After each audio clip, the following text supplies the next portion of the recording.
Tudo começou lá atrás, em 1985, quando Tancredo foi eleito. O povo não tinha Simpaf, a gente não pensava em movimento sindical dentro da Embrapa. Nós entendemos que existia uma nova república. A nova república tomou posse na Embrapa um candidato do Sarney, tomou posse no Ministério da Agricultura, que era indicado de Tancredo Neves. Tancredo Neves morreu, mas ficou a herança, ficou Pedro Simon no Ministério da Agricultura. Pedro Simon trouxe para a presidência da Embrapa o Luiz Carlos Pinheiro Machado, que substituiu Eliseu Alves. Então, nós recebemos com aquela euforia de que algo ia mudar. Nós tínhamos uma nova república, uma nova mentalidade, e a Embrapa ia mudar. A Embrapa ia deixar de ser uma empresa pública de caráter privado voltada só para o agronegócio e trabalharia com a pequena produção, que era a nossa bandeira. Antes, era eu diria, a nossa pretensão. Mas acontece que quando Pinheiro Machado assumiu e trouxe uma diretoria toda dele. Trouxe um grupo dele, ignorando o que existia na Embrapa. Inclusive, colocou como cargos que não existiam no organograma. E eu cheguei com aquela euforia, achando que era uma nova república, que nós éramos um novo grupo. Espera aí, alguém tem que falar em nome dos empregados. Olha, isso ocorreu em 88, na época da Constituinte, e aí em 88 foi aprovado a possibilidade de criação de sindicato no serviço público. Até então não era permitido. Aí na Embrapa tinha lá uma federação de associações que é quem cuidava do nosso acordo coletivo. A federação é que ajuizava, acompanhava e dava todo o andamento. Aí nós começamos a discutir a possibilidade de a gente ter um sindicato, ou um sindicato próprio da Embrapa, ou filiar um outro sindicato que já existia. Aí nós fomos atrás de um sindicato aqui no serviço público, que era o Sindicep, e o Sindicep nos deu todo o apoio para discutir esse assunto. Aí discutimos que o ideal era fundar um sindicato próprio na Embrapa, pelas características que a Embrapa tem. Devido à necessidade de discutir as questões trabalhistas prementes dentro da Embrapa, eu fiz um contacto de Concórdia, Santa Catarina, no Centro Nacional de Pesquisa de Suínos e Aves, com o então presidente da Associação de Empregados da Embrapa, o Rui. E a partir deste contato, ele se sensibilizou e chamou uma reunião com os presidentes das associações de empregados dos diversos centros da Embrapa.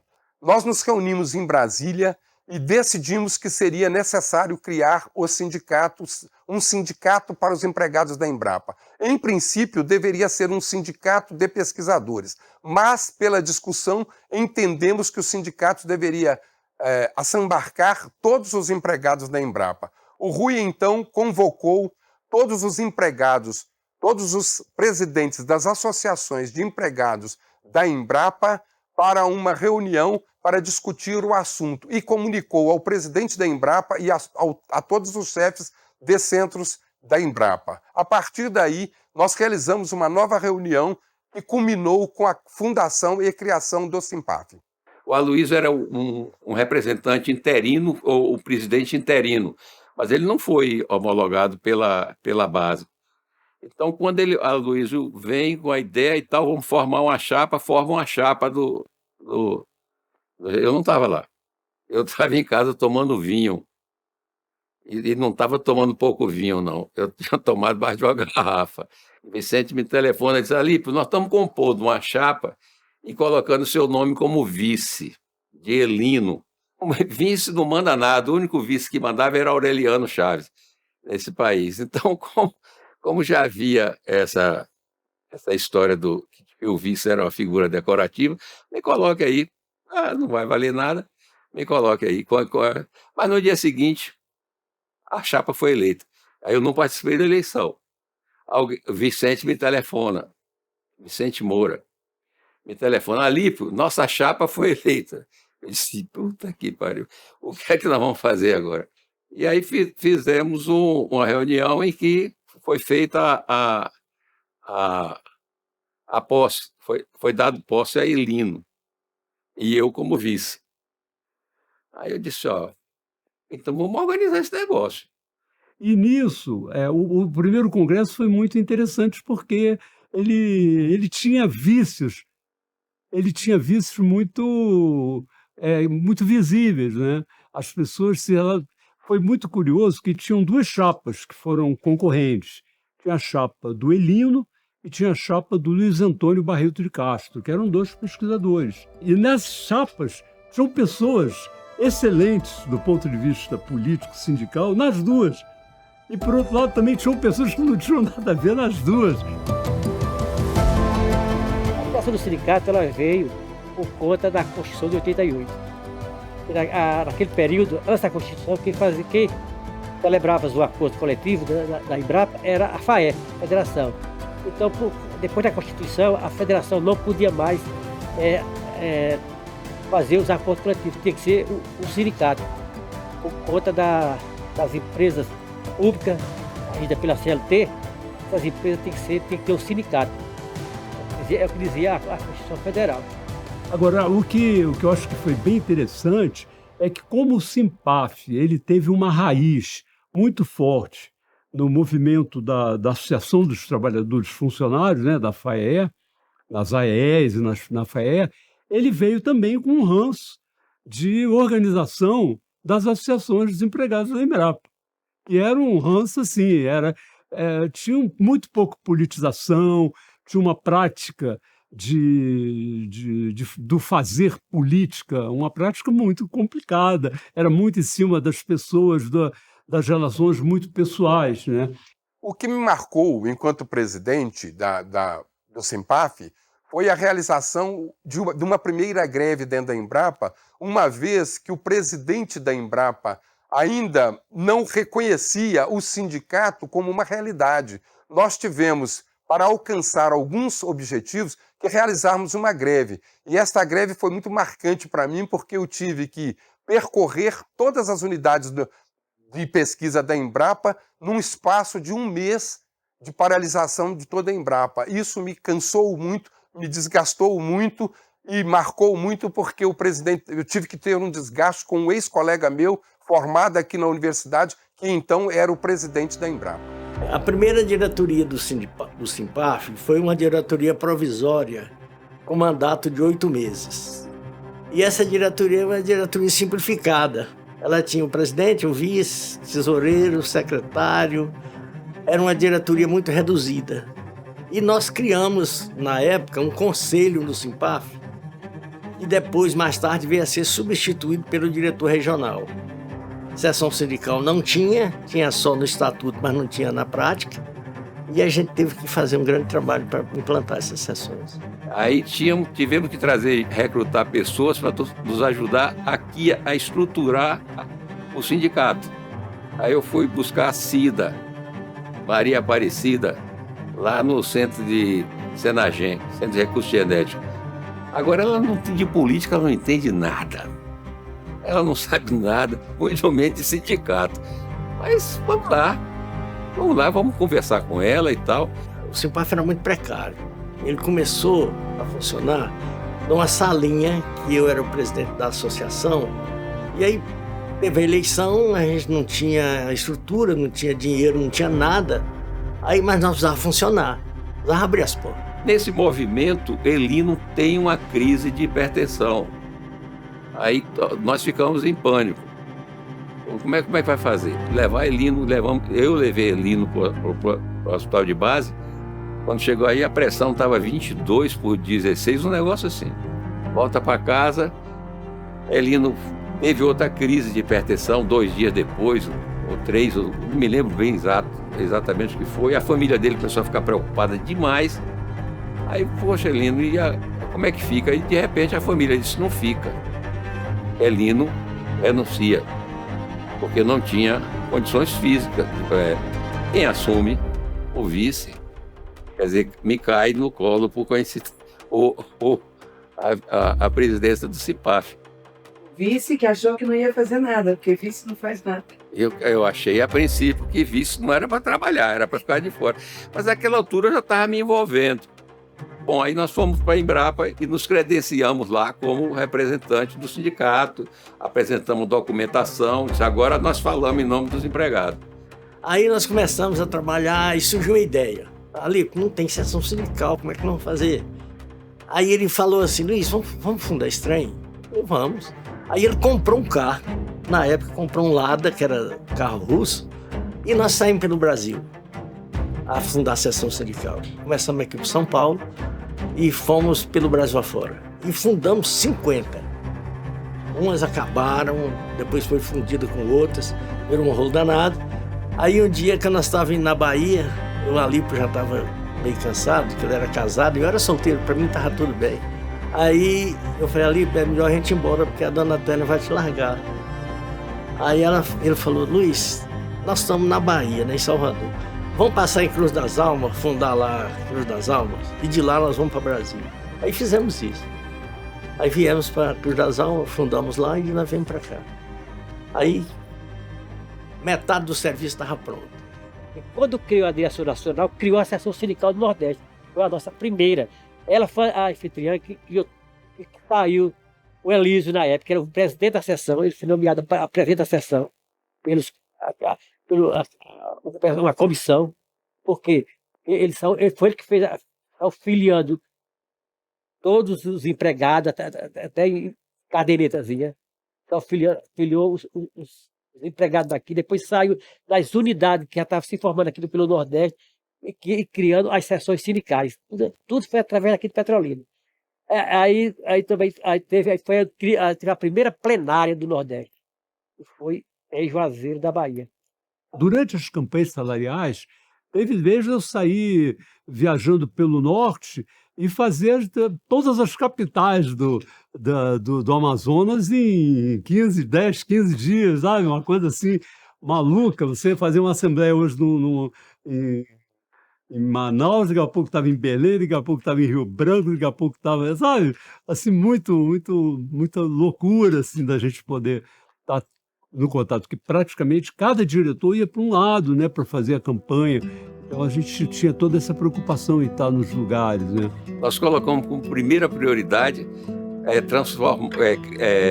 fazer do Simpaf aquilo que ela se propunha a ser, e era um sindicato nacional de pesquisa. A minha primeira viagem foi para São Paulo. Eu digo que nós temos que trabalhar São Paulo, porque São Paulo é um peso muito grande. E eles eram muito mais politizados, muito mais organizados. E eu fui para São Paulo procurar essas pessoas, identificar quem eram, porque eles não sabiam nem o que estava acontecendo aqui em Brasília, com o Simpaf. Aí fomos atrás, eu fui atrás dessas pessoas e o contato começaram aí. E aí eu comecei a ver que São Paulo era um terreno que nós não conseguiríamos entrar. Porque o paulista, que me perdoe, mas os paulistas eram muito convencidos de que eles eram autossuficientes. Eles não precisavam de nada, eles resolveriam os problemas deles lá mesmo, com o secretário de Agricultura do Estado de São Paulo, e não precisava do Simpaf. Simpaf era uma coisa, a Embrapa para eles era uma aberração.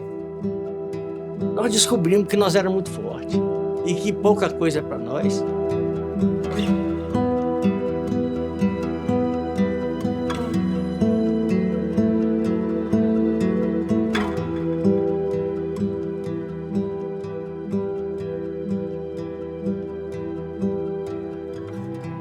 Meu nome é Rogéria Ramalho, sou formada em administração, trabalho na Pesagro há 46 anos e estamos no sindicato desde a fundação. Comecei a trabalhar muito cedo e sempre tive consciência de classe, né? Eu sou empregada, temos nossos patrões, né?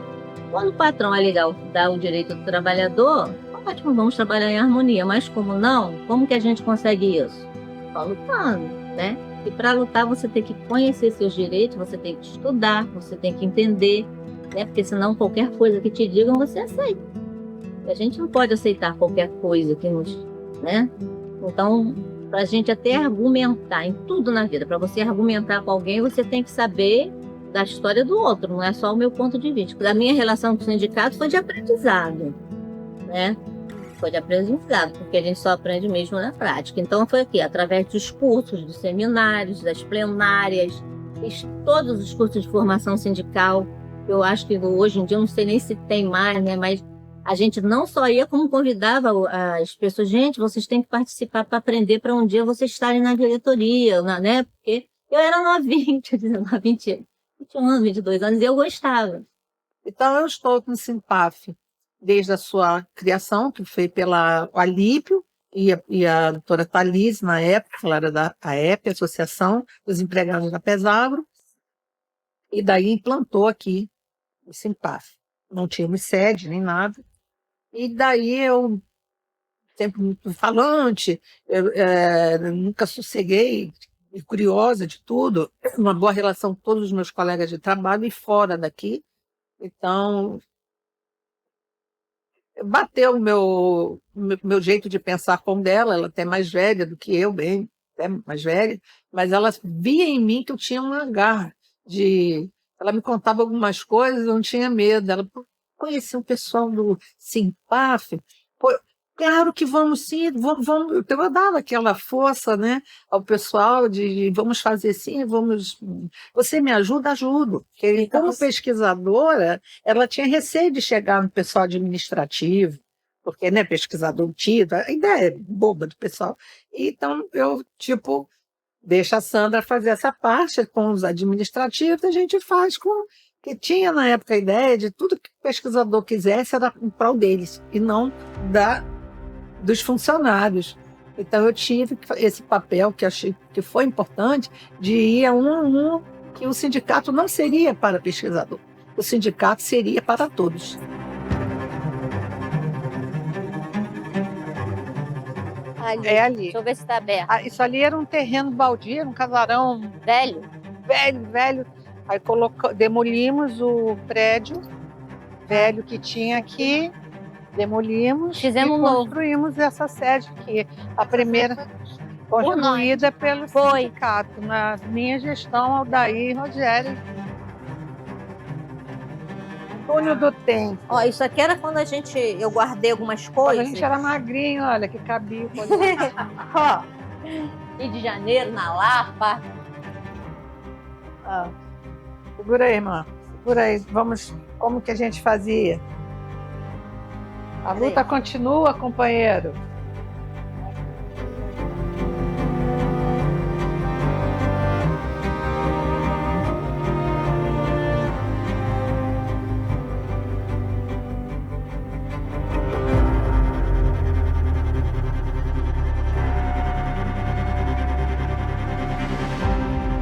A partir de 1993, eu cheguei aqui em Natal, nós começamos a trabalhar com cajueira não precoce, que era a nova tecnologia que está sendo proposta não só para o estado do Rio Grande do Norte, mas para todo o Brasil, em especial para o Nordeste.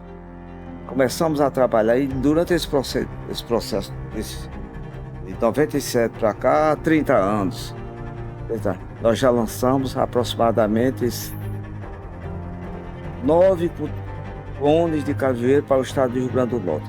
Pesquisadores da Embrapa, lotados aqui, lançaram 9 clones de cajueiro para o estado do Rio Grande do Norte. O Rio Grande do Norte é o terceiro estado em área de produção e produtividade para a cajucultura.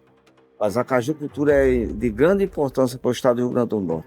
Haja vista que o maior emprego da mão de obra na entre-safra do estado é a cajucultura, que absorve toda essa mão de obra. Estima-se que, por hectare de caju plantado no Rio Grande do Norte, você tem emprego de um emprego durante todo o ciclo do ano. Ou seja, se eu tiver 150 mil hectares de cajueiro plantado, essa cultura dá um emprego de 150 mil produtores ou trabalhadores da cajucultura existe. Olha, esse trabalho de Dr. João Maria já faz 5 anos que ele trabalhou com essa experiência na minha propriedade. É um trabalho muito importante. Sempre eu uso um ditado popular: se eu morrer com 100 anos, ainda morro sendo aluno, né? Então, assim, essa troca de experiência para nós produtores da Embrapa, da Empar, né, é muito importante para nós produtores. A diferença é porque tendo acompanhamento dos técnicos, a produção aumenta, né? E se a produção aumenta, aumenta o dinheiro do bolso, né, também, né? Certo.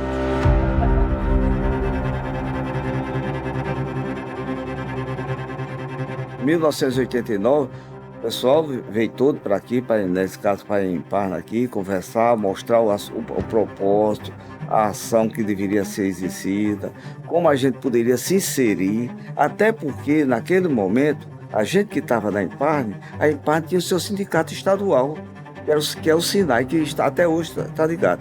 O grupo da Empar foi totalmente, saiu quem estava no SINAI, ou não me lembro se tinha alguém no SINAI, mas todo mundo se sindicalizou no SINAI, no SINPAF.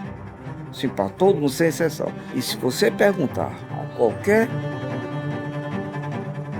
embrapiano, sindicalizado, que são todos falam bem do SINPAF. E todos agradecem o SINPAF. E tudo que a gente ganhou até hoje, nós agradecemos o SINPAF. E aí, dentro desse contexto, foi eleito, logo depois, um presidente, que foi o Fernando Collor de Mello. Que acho que você já ouviu falar, pelo menos. Esse Fernando Collor era um doido. E ele chegou na presidência com um projeto ultra maluco, sem pé nem cabeça.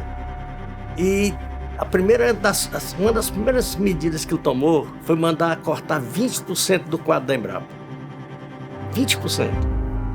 Aqui da Empar, estava lotado da Empar, se eu não me engano, foi 6 ou foi 7 funcionários da Embrapa demitidos aqui. Mas graças a Deus o SINPAF, com a sua luta, foi maneirando as condições, as coisas. O SINPAF nunca abandonou a gente em nenhum momento das situações difíceis, principalmente esse momento. Muita coisa ele não podia fazer, mas ele estava presente, orientando todos nós e lutando lá em Brasília para que as demissões fossem maneiradas ou até extintas naquele momento.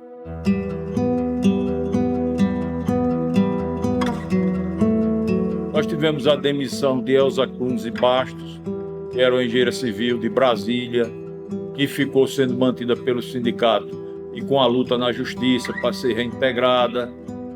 Foi no período de Collor, né? Que Collor ele quis enxugar a parte da máquina, né? Ele demitiu dos órgãos federais e aí nós fomos demitidos, né? Nesse período, quando Collor entrou. Ia haver um concurso, na verdade, da Embrapa.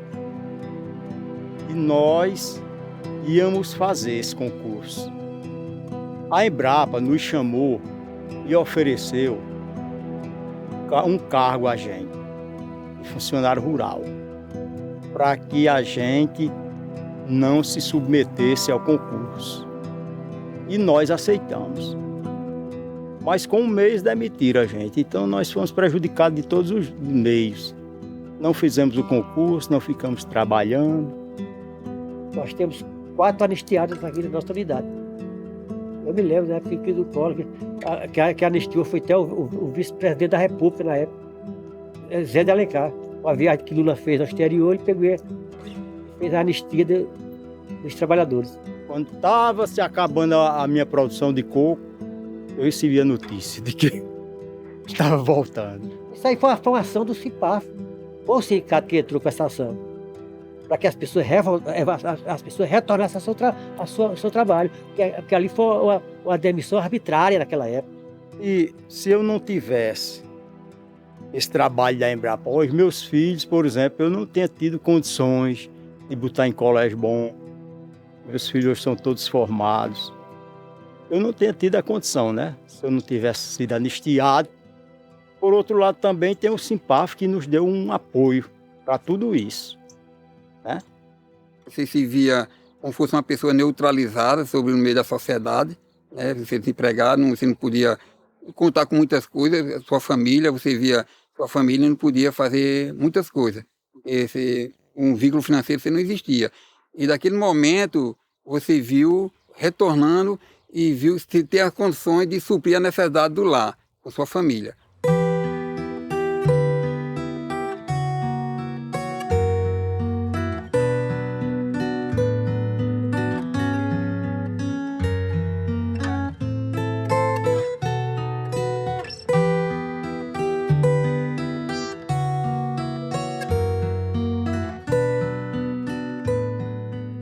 agora é só esperança.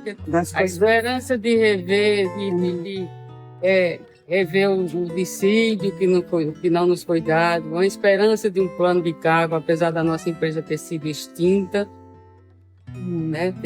A IMEPA ter sido extinta, e a gente está entrando na Empaé quase sem nenhum ganho, só perdas. Na IMEPA, na época que eu entrei, era 300 e pouco, 314, 340, um negócio assim. E tinha 87 pesquisadores distribuídos em toda a Paraíba, né? Eu sei que quase todo mundo se sindicalizou, porque começou as negociações de dissídio. Foi mais essa questão de ter o poder de negociação. E daí gerou esse dissídio, né? Que também não foi pago até agora e que, apesar de ter havido essa junção das duas empresas, mas que existe essa pendência, né? Quando eu vim para cá, o diretor na época, o diretor administrativo, era Kenar, colega, ele disse que eu não podia ficar na estação de Mangabeira, porque eu preferia continuar no campo, não podia trabalhar porque não havia banheiro. Então, eu, como mulher, não podia ficar trabalhando no campo. Então, não fui trabalhar na estação experimental de Mangabeira porque não tinha banheiro. Quando eu comecei a negociar projetos já em 97, eu não sei bem a época, que houve a construção, vamos dizer assim, a expansão da sede da estação, aí, na época do projeto, eles bota banheiro, aí botaram os banheiros femininos e um banheiro masculino, né? Tinha banheiro masculino, mas era um só, mas essa foi na reforma que foi feita. Aqui agora tem banheiro.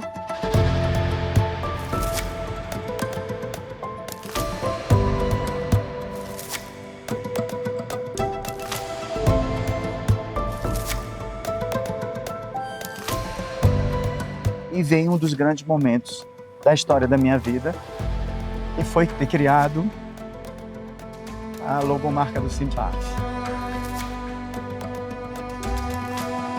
Eram tantas pessoas pensando na criação dessa logomarca e eu estava ali, apenas quieto, sentado, participando, sem muito opinar. Mas depois foi encaminhado a minha pessoa para que eu pudesse organizar o formato da logomarca. Porque assim, chegaram a pensar em folhas, né? Em algo que representasse muito na cor verde. E aí a gente foi trabalhando essa logomarca, e a logomarca, ela, na verdade, ela virou tubos de ensaio. Só que esses tubos de ensaio, eles tiveram um preenchimento na cor vermelha.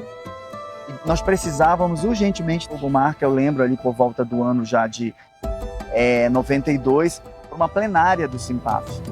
E o Simpaf precisava de ter realmente uma identidade, uma logomarca. E aí foi numa mexida, numa madrugada, naquela época eu lembro que para você mandar fotolitar, né, você mandar fazer aquela impressão de fotolito, você tinha que colocar peças por peças de cores ainda, né? Às vezes você tinha que colar uma cor em cima daquele papel de cera praticamente, do fotolito. E eu eu coloquei a cor verde nesse tubo de ensaio e eu pensei na cor vermelha que poderia ser a assinatura, que poderia ser o logotipo. E isso já poderia também ser o encaixe ali da própria logomarca da CUT, da Central Única dos Trabalhadores. Então, dentro desse conceito, vinha o vigor da cor verde, né? E não só o vigor, mas a cor verde ela tem esse processo de superar, de transformar. E o sindicato ele chegava com essa proposta, né? De se superar, de se transformar, de fazer a integração daqueles trabalhadores, né?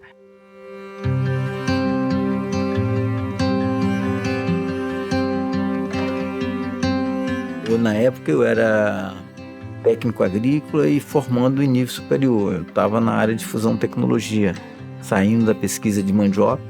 Foi muito bacana, foi uma experiência extraordinária. Porque, na verdade, quem fez sempre um movimento sindical na Embrapa foi o operariado, nunca foi os pesquisadores. Essa história de não deixar que os pesquisadores tivessem sindicato, eu trabalhei muito isso. Para a gente ter uma categoria unitária, para a gente ter uma categoria de organização de base, para a gente ter sessões sindicais com autonomia financeira, administrativa e política. O sindicato ele deu mais visibilidade para a Codevasf. Porque quando acontecem essas discussões de acordo ou outras, o sindicato botava outdoor, né? Colocava lá, né? E sessões em televisão, em rádio, né?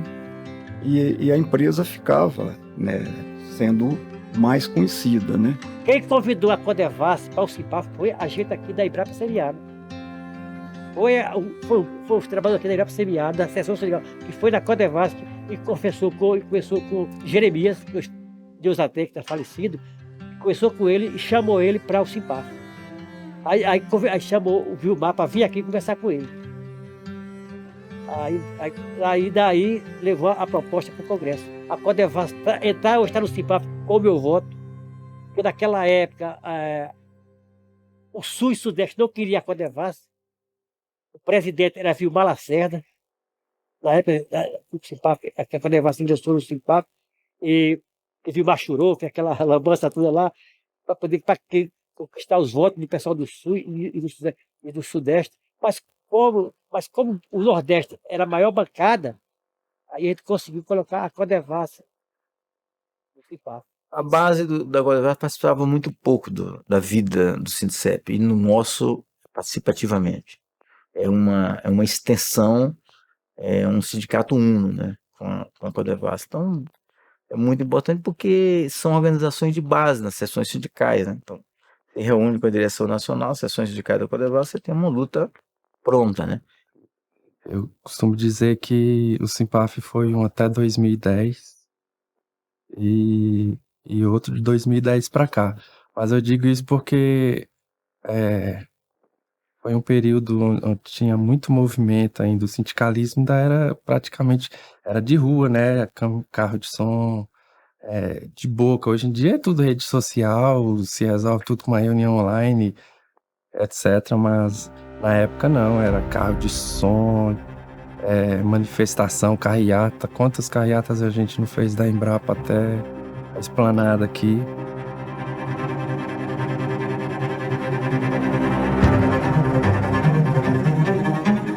O ano era 96. 96, né? Aqui foi um pouco anterior. Vamos lá, 95. Nova diretoria. Tá Lenildo Moraes aqui. Walter Edes, Vilmar Lacerda, Selma. Muitas das nossas pautas lá do início do sindicato ainda continuam presentes. A questão envolvendo, esse aqui é um dos últimos espalhafatos, né?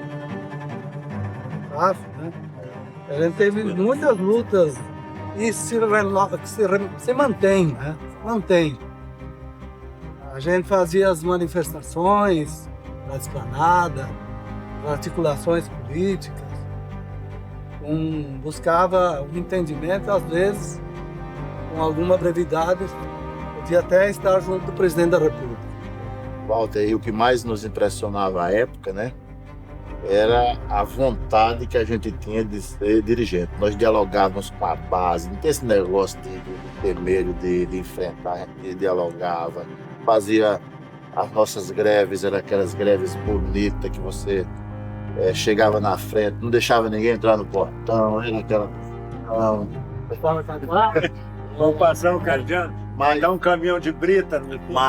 Mas era assim mesmo, e depois a gente ia lá, dava um abraço no companheiro, ele ficava xingando com a gente um pouco, aí depois ficava, quando saiu o reajuste, ele ficava feliz. Mas era luta. Todos nós tivemos um aprendizado, foi um longo aprendizado, era cru.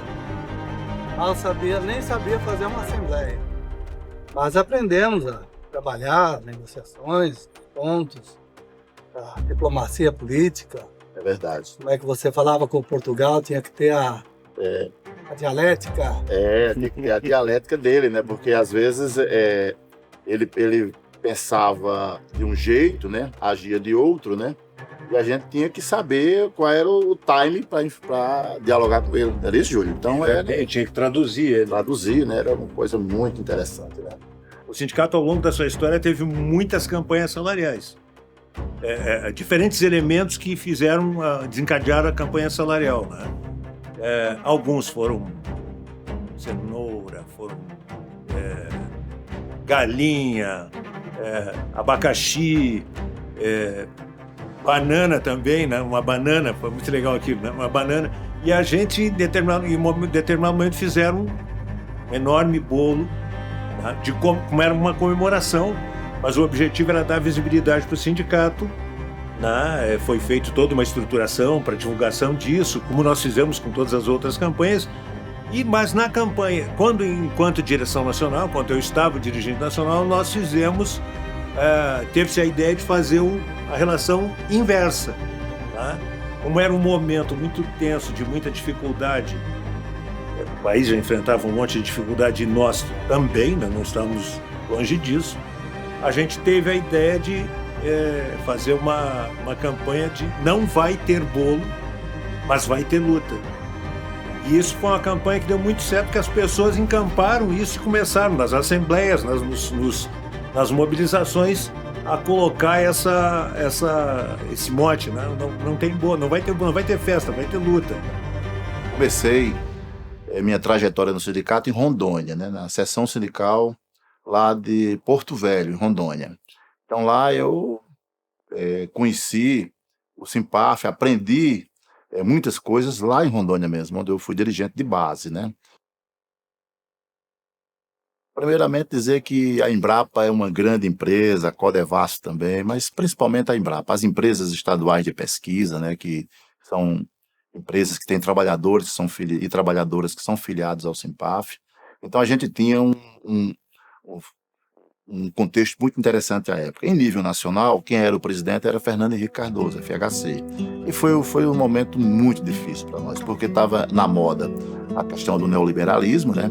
Onde o consenso de Washington era para ser implementado no Brasil de forma muito ágil, né? Então, as reformas administrativas, previdenciárias, atingia diretamente as nossas empresas públicas, né? Sobretudo aquelas dependentes do Tesouro Nacional, como é o caso da Embrapa. Então, a gente tinha que muitas vezes, enquanto sindicato, lutar para que a empresa não acabasse, e o Simpaf, ele foi protagonista desse processo todo, porque o Simpaf, em todas as gestões, desde a época do Aloysio, que foi o primeiro presidente, até agora o Vinícius, que é o presidente atual. Ou seja, o Simpaf, ele sempre se pautou pela defesa da pesquisa pública, para pesquisa de qualidade. Então o Simpaf, ele assumiu esse protagonismo. Só que à época, eles queriam, na época do FHC, no primeiro mandato dele, ele mandou a reforma administrativa para o Congresso Nacional, transformando a Embrapa numa associação de direito privado, ou seja, onde a Embrapa passaria a ser uma organização social. A gente tinha um protagonismo de dizer que aquela empresa era essencial para o nosso país, como ela é hoje. Eu tive bons mestres de sindicalismo, né? O Simpaf, ele é um sindicato muito efervescente, assim. Ele é à frente né? Porque eu militei lá, né? Ele é um sindicato de vanguarda. Eu digo isso não só eu, né? Outras pessoas da CUT, né? Que quando iam nos dar apoio, conversavam ali e eles diziam: poxa, são muito organizados. As discussões de vocês são de alto nível. Eles prestavam serviço a outros sindicatos. Fomos na nossa gestão que nós implantamos, por exemplo, a titularidade para os pesquisadores. Foi uma luta do sindicato, que era uma reivindicação antiga deles. Mas a gente conseguiu, na luta, colocar no acordo coletivo, depois colocamos no plano de cargos e salários, para que eles pudessem ter esse benefício. Essa titularidade, ou seja, foi um incremento na renda do pesquisador. E muitos deles estavam saindo da Embrapa, indo para empresas multinacionais. A questão, talvez, que tenha pesado no bolso dos empregados foi essa questão também da titularidade, esse ganho, né, ao se ter um esforço para ganhar, vamos dizer assim, conhecimento, a questão dos títulos de mestrado e doutorado, né, que, em tese, na situação de mestrado e doutorado, eu acho que é uma coisa normal que a própria empresa investiu, porque era importante ter formação técnica, né, para se obter bons resultados. Mas, mesmo assim, eu acho que ganhar um adicional por esse esforço que cada empregado tem, também foi um ganho muito importante.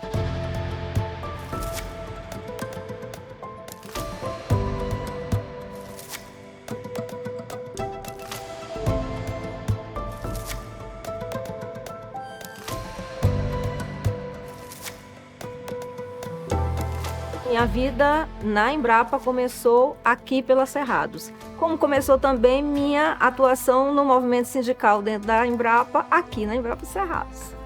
E em 2002, quando o presidente Lula assumiu, né, no Brasil, a gente teve uma modificação dentro da diretoria nacional. À época, o Lenildo Dias de Moraes tinha assumido a presidência do Simpaf, foi convidado a compor o governo federal e nós tivemos uma plenária nacional em Porto Alegre durante o Fórum Social Mundial. E naquele fórum houve, então, toda uma discussão de como é que a gente faria essa nova composição do sindicato, né? E naquele fórum eu fui a escolhida entre os membros da diretoria nacional a assumir a presidência nacional do Simpaf, o que muito me orgulhou, né? E fez aí uma grande diferença na minha história, na minha trajetória de vida dentro da empresa.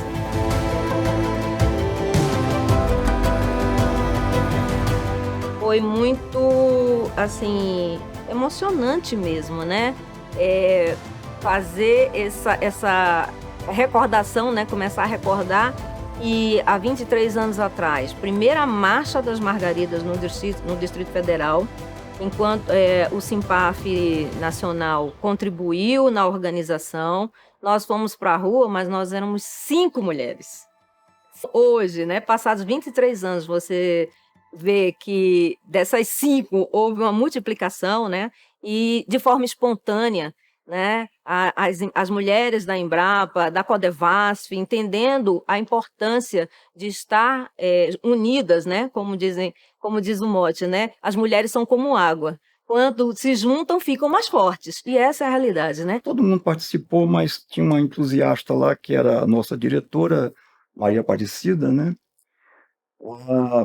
Então, faz aquele apoio todo, chapéus, ir lá para dentro, conversar com as mulheres, né?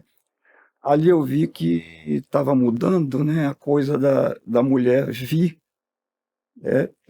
participar desse momento político brasileiro. No final dos anos 90, o Simpaf ele se engajou num programa que a CUT Nacional iniciou, que foi o estímulo à elevação de escolaridade dos trabalhadores, né, no Brasil. E era importantíssimo para a atuação deles, como é que você está no campo e muitas vezes precisa fazer leitura de um manual ou receber alguma instrução e precisa fazer leitura e tem uma certa dificuldade, né? Aqui na Embrapa Cerrados, a gente tinha uma sala de aula com um conjunto de colegas, né, principalmente assistentes, que participaram. Então, essas salas sempre vêm à minha memória. A gente contava com a colaboração de pesquisadores, de analistas, né? Próprio pessoal do sindicato, eu também estava nessa. Até aula de inglês eu dei. Alguns sempre diziam assim, não vou dar conta de fazer essa prova não vou conseguir passar. E a maior, né, a satisfação nossa, né, Sérgio e Jussara, era ver o resultado positivo. Era uma via de mão dupla, né? Os alunos, né, que eram funcionários da Embrapa, eles trabalhavam no campo. Eu sou técnico agrícola, trabalhava com eles no campo. E assim, a gente trabalha com dados científicos, então eles precisam ler um número, eles precisam ler uma informação numa placa de um experimento, nos ajudar com a coleta dos dados. E muitas vezes faltava um pouquinho de informação. Então, ao mesmo tempo que a gente dava essa contribuição para que eles pudessem galgar degraus, né, na formação deles, isso era revertido também em benefício da pesquisa. O estudo é muito importante na vida do ser humano. É tanto que eu consegui também formar o meu filho Porque se eu não tivesse a cabeça que eu tinha antes, eu acho que meu filho não tinha se formado. Então isso aí é um orgulho que eu tenho. Um orgulho muito grande da Embrapa que implantou esse curso que a gente fez aqui dentro.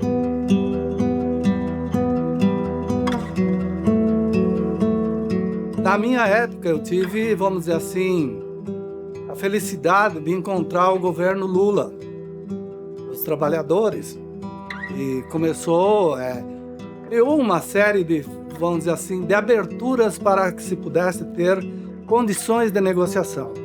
Isso foi um fator positivo. O fator negativo é que esse mesmo governo levou para dentro dele os principais dirigentes sindicais que existiam no país, inclusive do Simpaf. Então, algumas lutas nossas eram relativas à sociedade e de enfrentamento, como, por exemplo, os transgênicos, nós perdemos essa luta. Eu considero que nós perdemos essa luta porque hoje transgênico está totalmente liberado para tudo. Dentro do grupo técnico da pesquisa, achava que o sindicato estava jogando contra, quando, na verdade, o que nós defendíamos era a clareza dos propósitos e dos riscos que os produtos transgênicos trazem. Como hoje se discute a questão da inteligência artificial. Nem tudo é bom, tem problemas. Então eu entrei como diretor de comunicação, suplente. Em 2010, a gente fez a disputa do Sindicato Nacional, né? E também ganhamos a eleição com mais de 1.000 votos de diferença na época, né? Com essa proposta de ter uma pegada um pouco mais forte, né? Na denúncia do assédio moral, da perseguição, das mudanças estruturais dentro da empresa, né? Porque a empresa que tem, efetivamente, um reconhecimento na sociedade, mas ela tem ainda uma herança da ditadura militar que a gente sabe. Não adianta a gente calar, não adianta a gente silenciar. É história, né? Se a gente fala da história, a gente está reconhecendo a história. Se a gente não fala, a história continua. Nós enfrentamos aí Geisel, veio João Batista Figueiredo e depois a abertura. Né? A gente pode dizer, então, que era um resquício, assim, né, da ditadura. Sim. A forma de organização verticalizada da Embrapa, ela é uma ditadura militar. Não, como é que eu vou te dizer? A gente fala da ditadura militar, sim, tudo que se produziu nesses anos de governo de exceção, né? Então, havia muitas coisas que a gente precisava dialogar e discutir, né? dentro da Embrapa. E da Codevasf também, né?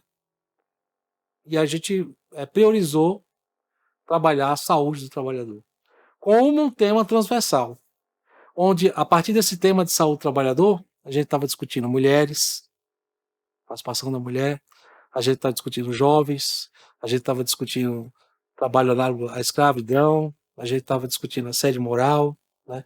Porque a saúde do trabalhador, ela é quase que como um ambiente que vai estar, digamos assim, recebendo, né, o que é de bom e o que é de ruim em todos esses aspectos.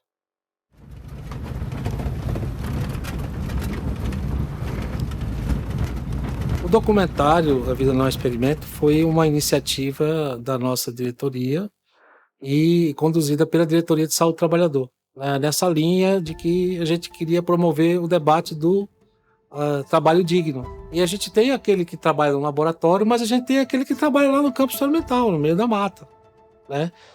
E muitos desses são invisibilizados, a gente não sabe.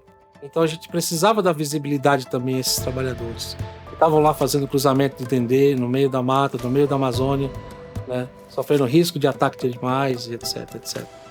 Então o documentário foi para fazer esse diálogo, foi para fazer essa construção.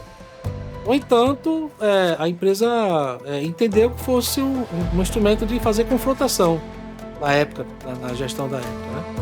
E ameaçou o sindicato, né, para não divulgar o documentário, né, ameaçando de retaliações e tudo mais, mas fizemos esse debate em plenária nacional, no momento que recebemos essa denúncia, e a plenária, claro, né, autorizou e determinou que houvesse essa divulgação desse documentário onde realmente foi constatado pelas autoridades locais, né, do Centro de Referência ao Trabalhador, Vigilância Sanitária, né, situações que, se não era o trabalho escravo, eram situações que realmente beiravam a isso, né? Quando eu assumi como presidente nacional do Simpaf, era um contexto pesado, polarizado, difícil, a relação do país estava entrando num processo de efervescência, de uma manipulação da opinião pública, tá? Que levou, infelizmente, eu vi isso aqui em Brasília, eu seguidamente falo que eu e minha esposa estávamos no olho do furacão. Nós tivemos, infelizmente, eu tive momentos assim lindíssimos em Brasília, né? Mas esse momento para mim marcou minha vida de uma maneira absurda, né?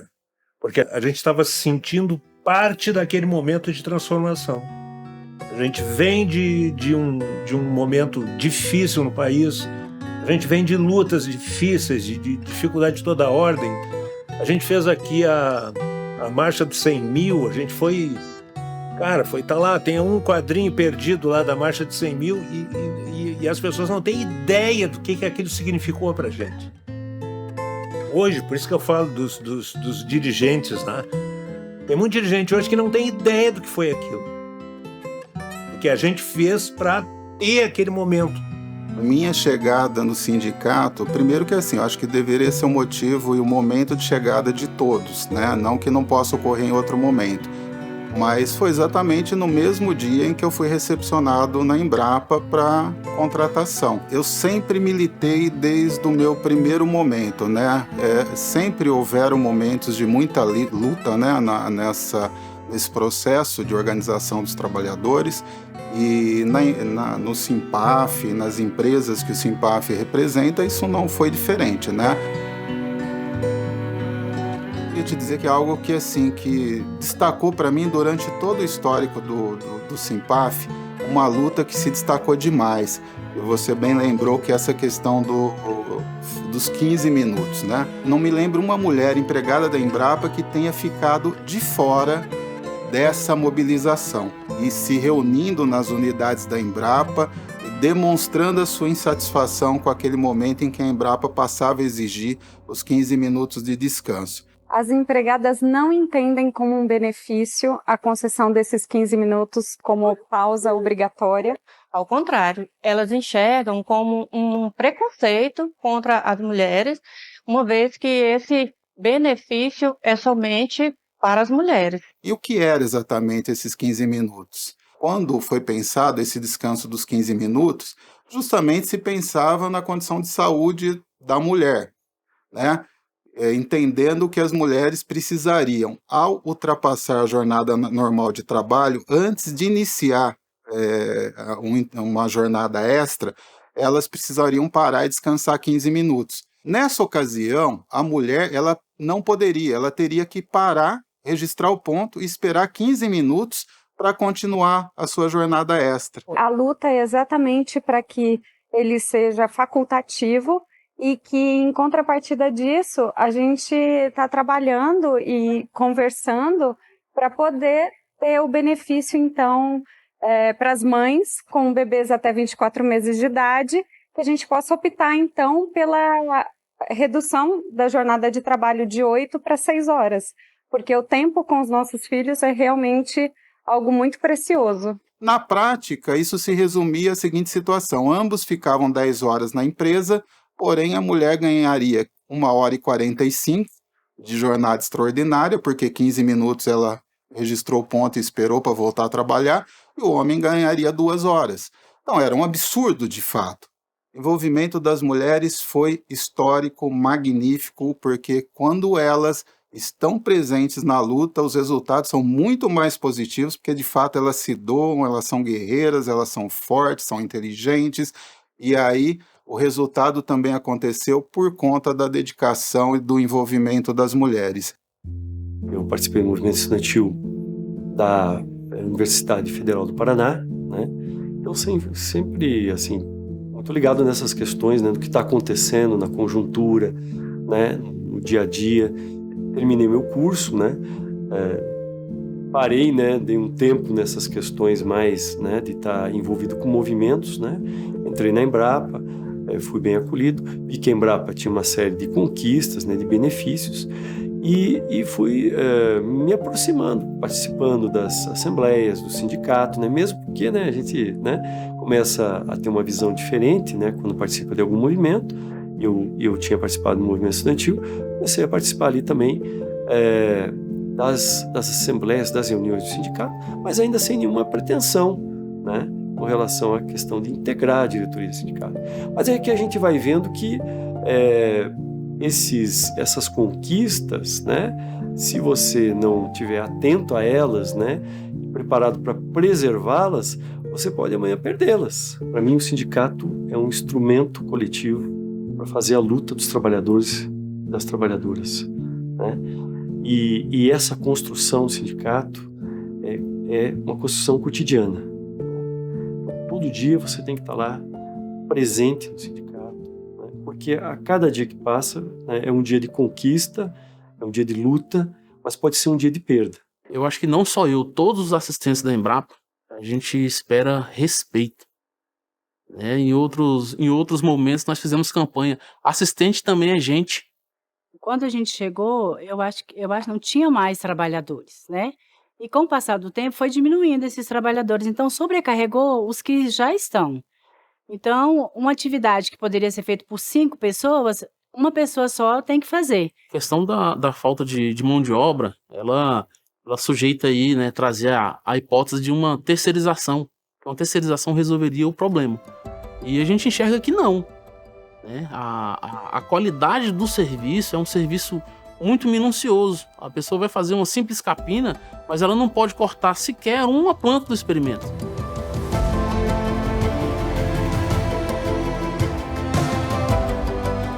Então requer um cuidado muito maior e o envolvimento que os assistentes têm nos seus projetos é algo assim indescritível.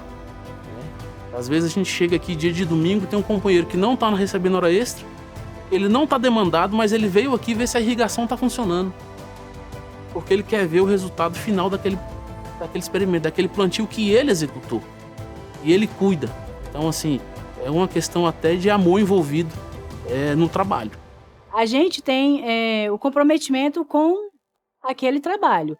E quando é terceirizado, essas pessoas vai ter esse fluxo de saída e entrada de funcionários. E esses funcionários não vai ter esse cuidado, esse zelo que nós, funcionários da Embrapa, temos.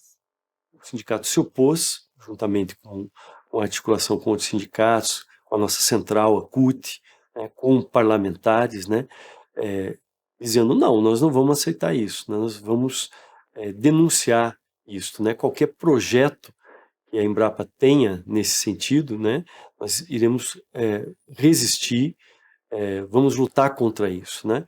E ela chegou a fazer isso, a estruturar um projeto chamado Transforma Embrapa, né, em que se colocava aí a questão de privatizá-la por dentro, né, mudando as suas estruturas, terceirizando funções, né, dos trabalhadores, colocando, vamos dizer, uma nova concepção de empresa, fazendo com que o conhecimento produzido nela fosse apropriado de forma privada. Ela é uma empresa pública.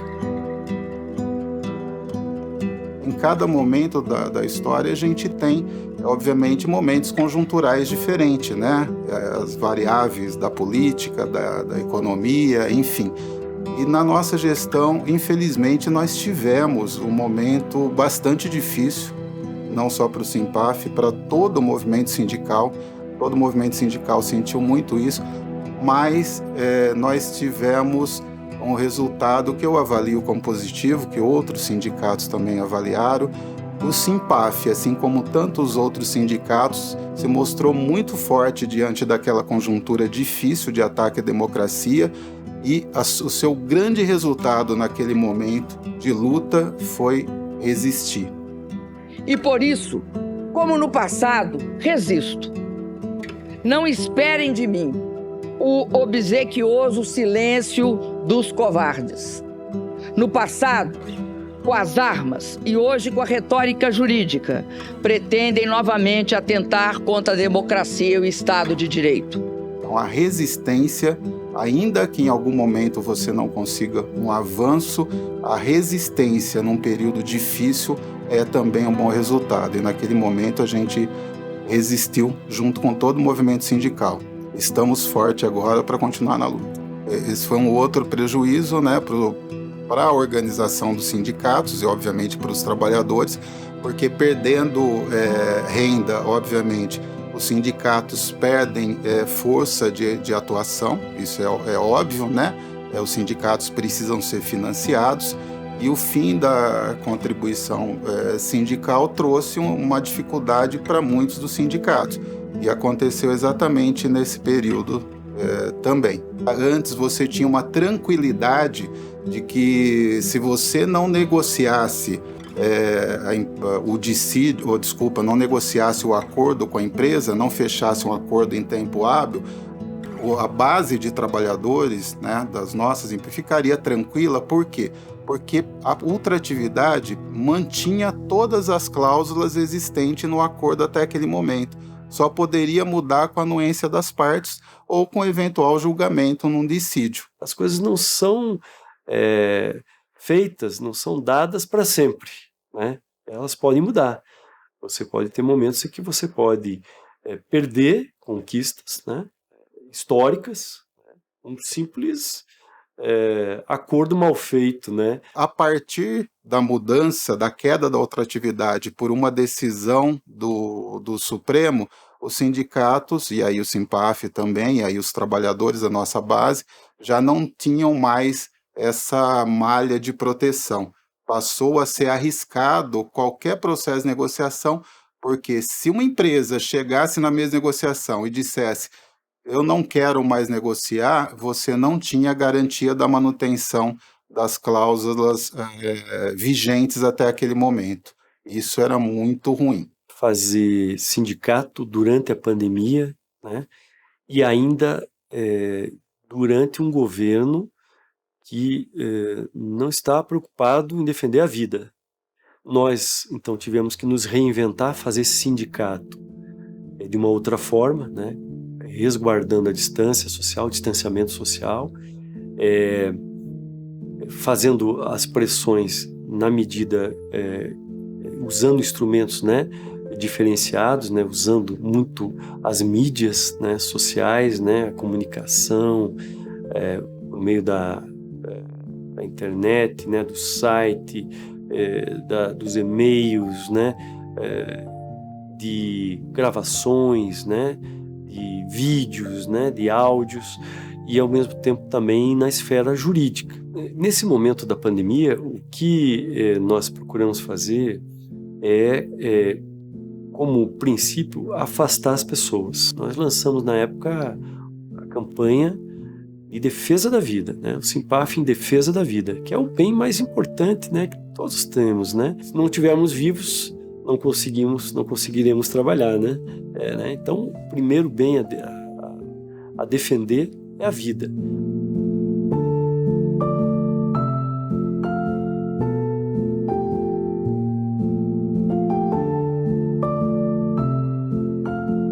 Mesmo durante a pandemia, eu acho que o sindicato foi capaz de fazer negociações e a gente não ter perdas. Felizmente, nós tínhamos um sindicato forte que dava essa segurança, né? E que foi capaz de fazer negociações e a gente não ter perdas, ou pelo menos grandes perdas. Então, acho que a conquista maior foi não ter, naquela conjuntura, não ter perdido direitos, né? Não ter perdido direitos.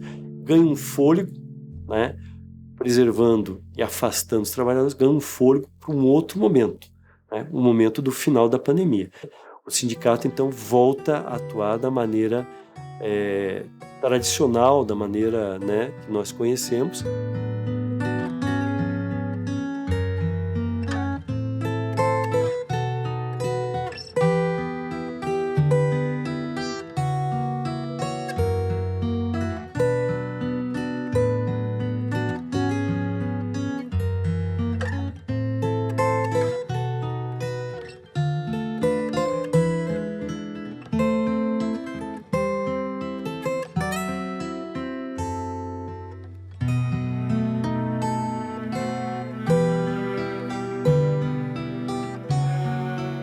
gente faz assim, programação nos canais secundários, comporta, né, também, secundária.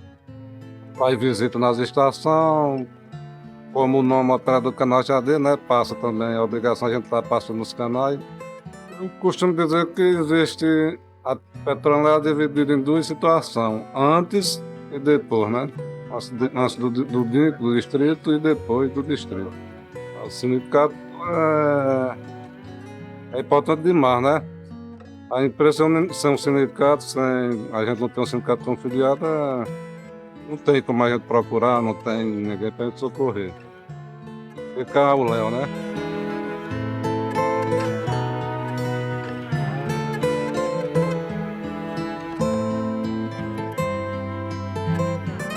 O Simpaf é uma construção coletiva, histórica, né? Dos trabalhadores e das trabalhadoras que fazem parte, né? Que são filiados a ele, das lideranças que estão nas sessões, das lideranças que passaram, né? Pelas direções nacionais, né? Então, esse acúmulo todo, né? Nos trouxe até aqui, né? E que o Simpaf não pertence, né, a uma pessoa, a um grupo, né, ou a uma base de uma empresa em detrimento de outra base, de outra empresa, né? Tem que estar presente através da sua organização local, que são as seções, né, locais, na Embrapa, né, na Codevasf, na Pesagro, na Imparne, na Impaer, nos distritos irrigados, né? E a direção nacional, consequentemente, também tem que estar presente. Mas eu estava falando, eu achei muito interessante, quero agradecer, parabenizar a iniciativa. Porque a história é muito maior do que os indivíduos, né, isoladamente. A nossa história não é simplesmente soma das histórias individuais, vai além, passa pelos indivíduos, quantas memórias, passa, né, pelas memórias, mas boas, são memórias vivas, né? Registrado também, né? Registrado, porque amanhã depois. Essas memórias eu lembro assim com muita emoção. Foi de bom, de ruim, mas foi honesto, entendeu? Foi sincero, foi. E esta categoria não perca o espírito da fundação do Simpaf, que foi o espírito de luta e de reivindicações no entendimento de que a sociedade não é constituída só pela luta de uma classe, de um único segmento de uma classe, mas pela luta de toda a classe trabalhadora. Então eu gostaria de deixar como mensagem para todos os que ingressam que não percam e que se espelhem na luta em que esse Simpaf empreendeu nestes anos, desde a sua criação até os dias de hoje. O Simpaf tem que estar nessa nova empresa, nesse novo mundo, né?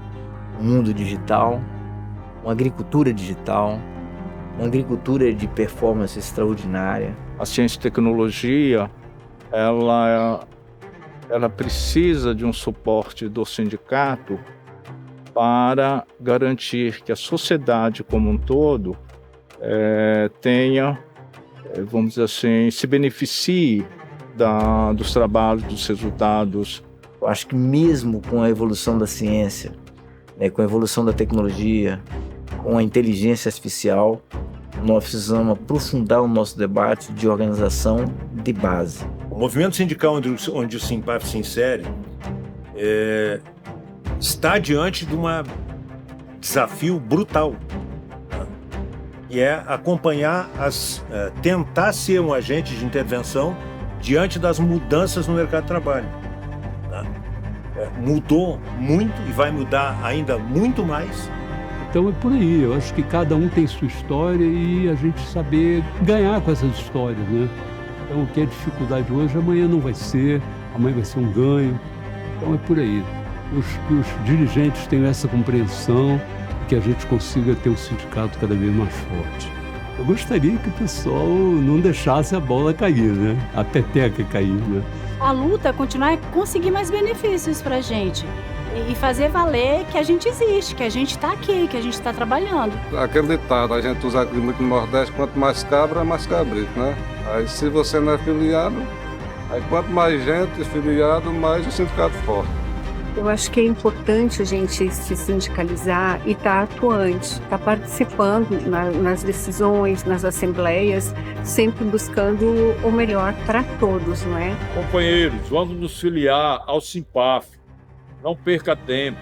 Através da organização dos trabalhadores da Codevasf e da Embrapa também, é que nós podemos avançar, podemos detectar situações de perseguição de alguns dirigentes da empresa, podemos melhorar o salário, melhorar as condições de trabalho. Torceria muito para que os empregados já existentes se filiassem ao sindicato, os novos que chegarem também fazer o mesmo e tornar o Simpaf ainda maior, porque ele é um sindicato de nível nacional grandioso. Sem reivindicação, não tem promoção, não tem vida profissional. É lá que tem que ir. O fórum de discussão é lá. É mostrar para os políticos que vocês existem, vocês contribuem para esse país. A importância para mim foi ter consciência de classe. Não é fácil não, mas depois que se aprende é maravilhoso. Eu pude receber essa possibilidade de criar e de pensar e de valorizar conceitos mobilizadores com vários diretores tão pensantes que me fizeram me integrar e entender que o passaporte para que eu pudesse até existir em Brasília surgiu